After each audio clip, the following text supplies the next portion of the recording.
Why do programs freeze or become unresponsive?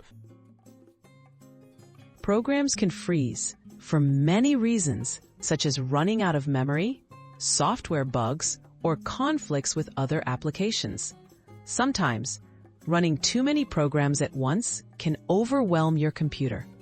Faulty updates or incompatible software can also cause issues. Understanding these common causes helps you prevent freezes, fix them effectively, and keep your work safe. What should you do first when a program freezes? If a program becomes unresponsive, wait a moment to see if it recovers on its own. Sometimes the freeze is temporary. Avoid clicking repeatedly, as this can make things worse.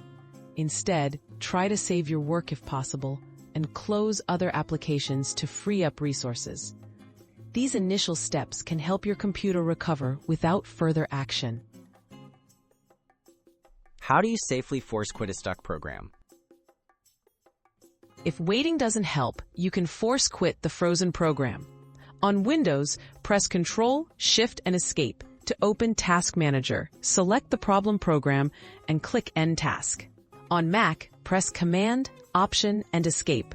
Choose the frozen app and select Force Quit. Closing the app this way shuts only the affected program, not your whole computer.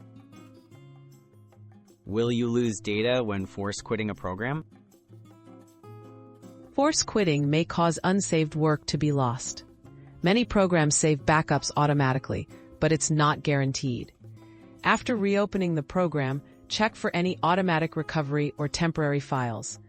Make a habit of saving your work often to reduce the risk of data loss if a freeze happens. How can you prevent programs from freezing in the future? To prevent future freezes, keep your software and operating system updated. Don't run too many programs at once and check for available disk space. Regularly restart your computer and avoid downloading unknown software. Quickly addressing minor system issues can go a long way toward keeping your computer reliable and responsive.